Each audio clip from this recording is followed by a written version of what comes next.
New মানে একটা বেড়েগিরি করছে দেও বেলাসটা কেমন কয় আদম রেজে তো প্রথম বানাইছে হাওয়া পরে তো এই হ্যালো এটা বানাও ওটা বানাও সেকটা তো আমার করতে হয় তাই না হ্যাঁ রায়নের দুইটা কথা আছে আগে তো এই বেহালাটা ঠিক আছে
আদমরা আগে বানাইছে জন্য আমার আগে গাইতে হবে বাটান শিল্পী রাহ মজা লাগতো হোক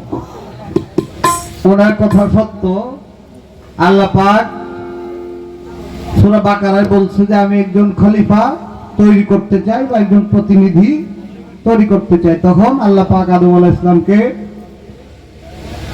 বেহেশতের মধ্যে বানালেন অনেক কিছুর মাধ্যমে অনেক সময় ব্যয় করে পরে যখন বেহেশতে রাখছে আদম আলাইহিস সালামকে বেহেশতে থাকতে থাকতে শরীরে কিছু বোরিং হয়ে গেছে আর কি ভাল লাগে না একজন মানুষ তো ধারণের দরকার কিছু কাজকর্ম আছে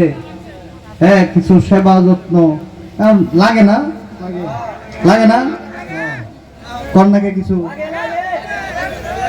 পরে আল্লাহর কাছে আমার তো ভাল লাগে না একলা একজন যদি সাথী হইতো তাহলে সময়টা কাটতো আর কি ভালো মন্দ আছে না পরে কিন্তু হাওয়ারে বানাইছে হ্যাঁ পরে হাওয়াকে বানাইছে আবার কোত্থেকে আদমের বাম পাজরের হাড় তাই না জানেন না আপনারা আদম আলাইহিস সালামের বাম পাজরের হাড় থেকে হাওয়াকে সৃজন করা হয়েছে তাইলে কি বোঝা যায় হাওয়াকে মা বোন যেন কষ্ট না পায় আমি তাদের কাছে ক্ষমা চাই না আমার বোনের সাথে আলোচনা হাওয়াকে সৃষ্টি করার কারণ হইল পিতা আদম আলাইহিস সালামের খেজমত ওনার একাকিত্ব দূর করার জন্য হাওয়াকে সৃজন করা হয়েছে ঠিক আছে না আমি আপনি যে কথাটা বলছেন না যে ওইটা শেখ এটা শেখ করার জন্য গাইতে হয় এই জন্য গাবো না আমার কর্তব্য হিসেবে আমি প্রথম না আমারে যদি আইনা দাঁড় করাই যে 8টার সময় গাইতে আমি গামো 8টার সময় 2টার সময় শেষ করে দিব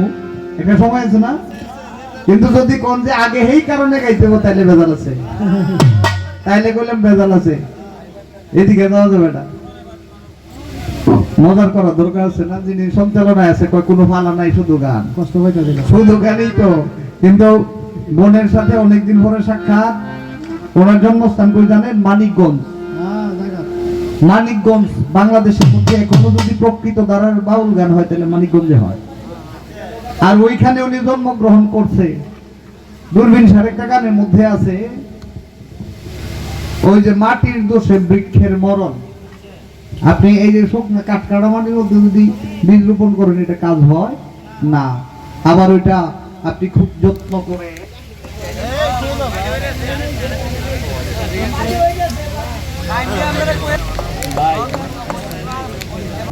যে কথাটা বলতেছিলাম যে একদম শুকনো ওই যে আছে না, দেখবেন যে জায়গা দিয়ে মানুষ হাঁটাচলা করে প্রতিদিন যদি 1-150 মানুষ যায়, এক সপ্তাহ পরে দেখবেন এই জায়গাটা এমন অবস্থা হয়েছে এখানে একটা দুবরাও পাবেন না, একদম সাদা হয়ে যায় না। এই জায়গায় কোনো বীজ বপন করলে কিন্তু এখানে আর হবে না। আবার ওটা কোদাল দিয়া বা নাঙল দিয়া